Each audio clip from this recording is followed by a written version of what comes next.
মারুর রহিমাহুল্লাহ হতে বর্ণিত, তিনি বলেন, আমি একবার রাবাজা নামক স্থানে হজরত আবু যর রাদিয়াল্লাহু তাআলা আনহুর সঙ্গে দেখা করলাম। তখন তার পরনে ছিল একজোড়া কাপড়, আর তার ভৃত্যের পরনেও ছিল ঠিক একই ধরনের একজোড়া কাপড়। আমি তাকে এর কারণ জিজ্ঞেস করলে তিনি বললেন, একবার আমি জনৈক ব্যক্তিকে গালি দিয়েছিলাম এবং আমি তাকে তার মা সম্পর্কে লজ্জা দিয়েছিলাম। তখন আল্লাহর রাসূল সাল্লাল্লাহু আলাইহি ওয়াসাল্লাম আমাকে বললেন, আবু যর, তুমি তাকে তার মা সম্পর্কে লজ্জা দিয়েছ? তুমি তো এমন ব্যক্তি, তোমার মধ্যে এখনও অন্ধকার যুগের স্বভাব বিদ্যমান। জেনে রেখো, তোমাদের দাসদাসী তোমাদেরই ভাই। আল্লাহ তাআলা তাদের তোমাদের অধীনস্থ করে দিয়েছেন।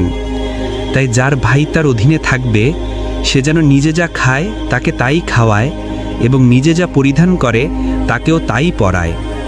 তাদের ওপর এমন কাজ চাপিয়ে দিও না যা তাদের জন্য অধিক কষ্টদায়ক। যদি এমন কষ্টকর কাজ করতে দাও, তাহলে তোমরাও তাদের সে কাজে সহযোগিতা করবে।